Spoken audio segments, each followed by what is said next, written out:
una kasi yung Paris ko, original Paris lang talaga, 60 yan. Order. So, gusto kasi yung overload. Na-inspire ako na din ako, overload. Kaya ito, naging okay naman.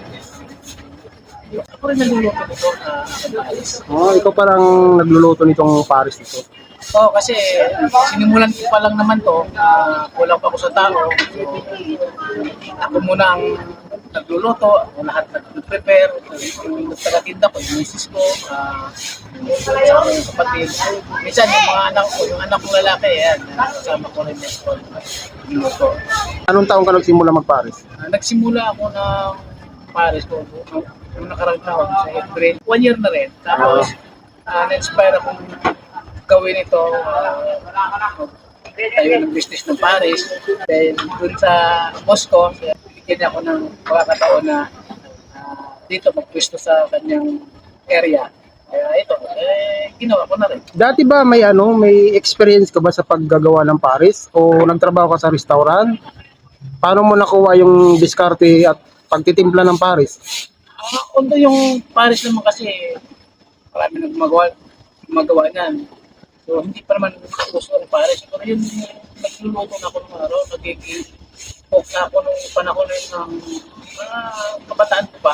Kasi nagiging kusinero ako eh. Kaya yung sa pagluluto na yun, alam ko kung ano mga basic na mga niluluto. Kaya natuto na rin ako ng isip na paano ko ititimpla yung Paris. Kasi yung Paris naman kasi nag-i-demand na naman yun eh. Well, parang trip lang nila magluto na ganyan. Pero tinitimpla ko na rin yan sa mga ibang restaurant doon. Meron ka na talagang dugong Siniro. kusinero. Hindi lang buksingero, kusinero pa. Diba? Ayan pala si Manny Pacquiao. Dati pa pala, bata pa siya, talagang mahilig na siyang luto-luto. Noong time na yun, hindi pa sikat si Manny Pacquiao. Hindi pa. Wala pang Manny Pacquiao. Wala pang Manny Pacquiao. Wala pang Manny Pacquiao noon. Ang Manny Pacquiao, 2002. Kasikatan ni Manny Pacquiao, di ba ikaw yung naging original ka-look-alike ni Manny Pacquiao.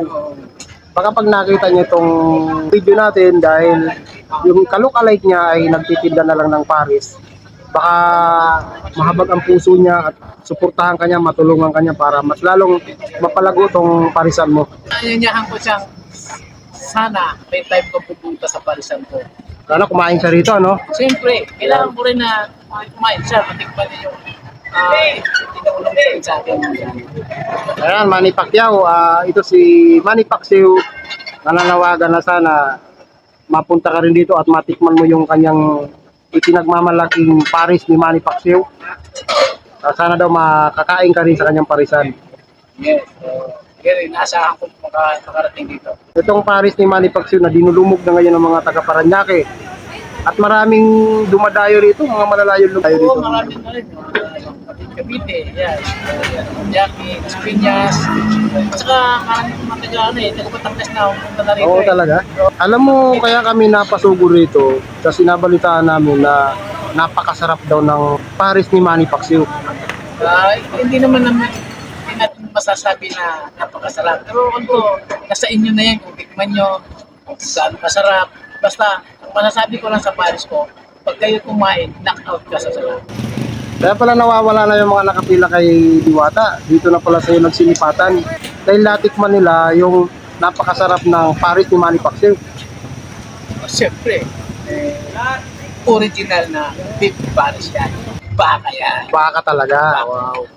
Ayan Manny, imbitahan mo naman yung mga kaibigan natin na gustong tikman ang Paris ni Manny Pacquiao. So, lahat mga viewers dyan at mga magpapalo sa Point 5. So, gusto ko lang kung gusto nyo tikman yung Paris ko, pumunta na kayo dito sa NAIA Terminal 1 sa Paranaque. Tapat lang po kami ng Terminal 1 mismo. Naanyayahan ko lahat ng mga kasama ko sa showbiz ng araw na baka may time kayo, pumunta kayo dito sa NAIA Terminal 1. Dito lang nakapuesto yung aking Paris. So, try nyo lang na pumunta o may time kayo, kumain kayo. Para gusto nyo naman kung sarap ka. ang aking pares. Doon naman sa mga sa mga Muslim na pwede kumain kasi kumakain talaga sa amin. Marami, oo. Marami din na kaya naman. O invite mo yung mga Muslim na gusto matikman ang pares mo. Mga Muslim na gusto kumain, okay kami dito. Pero hinihiwalay ko kasi yung para sa kanila. Iba yung baboy, iba yung baka. Kasi kawawa naman, gusto kumain ng pares. Kasi kumakain sila sa akin ng pares kasi original beef kasi yan. So yung overload ko, pinupod ko yun para lumupod sa hindi sa mga gusto mag-overload. Pero yung mga Muslim, nakakain, pares lang. Walang halo yan. Kaya pwede sa lahat ang Pwede sa lahat. walang pinipili. Hindi ka kumakain ng baboy. Dito kay Manny Pacquiao, pwede kang kumain dahil mayroong baka. Itong parisan mo, anong oras to nagbubukas? At anong oras nagsasara? O kailan kasarado? Actually, kasi sa umaga kasi, niluluto ko siya mga 4 na oras. And then, nagbubukas kami mga hapon, mga 3 p.m. 3 p.m. yan hanggang maubos yung pares namin. Hanggang gabi na yon. Hanggang magdamag. Hanggang kaya maubos. Pero minsan naubos na ng maga. O hindi na rin ako makapagluto. Dahil ako lang naman kasi nagluluto. Kapag na ako. So, kailangan ko talagang Magpahinga rin. pahinga. Basta hanggat may pares pa, tuloy-tuloy lang nakabukas yung pares ni Tuloy ko Manny. na rin nakabukas yan. Kaya nagpo-posing namin. Parang ayaw ko lang kinabukasan may tirang pa dahil masasayang lang. So, madali naman maubos kasi tulad din ngayon, madami na rin yung nakakaalam sa pares ko. Kahit dito pasukin lang, pero marami na alam. Marami nang pupunta, dinadayo na talaga yung pares. Kaya tayo na. Kaya medyo hirap na rin ako mag-adjust kasi marami ng ginagawa eh. Ayan, sa mga gustong pumunta rito kay Manny Pacquiao, sa pares ni Manny Pacquiao, bukas po sila alas 3 hanggang gabi, hanggat may kumakain pa, bukas po sila. Kaya pumunta po kayo at tikman niyo po ang pinagmamalaki ni Manny Pacquiao na kanyang Paris Overload. 100 pesos lang po yan. Knockout ka sa sarap. Knockout ka sa sarap. At syempre, siya pa yung mismo magsiserve sa'yo sa pagkain, di ba? Siyempre, nandito lang ako. Manny, nabalitaan ko, maglalabas ka rin daw ng fried chicken. Abangan nyo lang yung aking Pax Chicken. Pax chicken, yung Pax chicken pala. Yan, abangan niyo po yung ilalabas ni Manny Pacquiao yung Pax chicken. Pangalan pa lang, mapapapax ka na eh. Siyempre. Gusto mong papakin na eh. Sunod na pagbalik namin dito, mayroon ka ng Pax chicken dito eh. Makikita mo naman, bibidyohan mo yan. Abangan natin yan. Dapat kami ulit ang unang-unang makakapag-vlog sa Pax chicken. Hindi, una naman talaga tayo. Wala pa naman na pa-vlog. Kaya kayo. Kaya kayo, yan. Kumusta naman po yung Paris ni Manny Pacquiao? Masarap.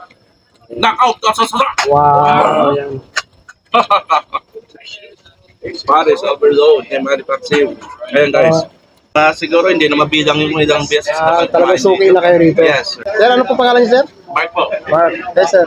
Aaron po. Yes, sir. Ano po pangalan niyo, sir? John. Eh, ma'am. Tara guys. Tara. Paris. Tikman niyo yung Paris ni Manny Pacquiao. Saka may soft drinks pa, oh. May soft drinks, saka may sabaw. Yan. Yes, meron.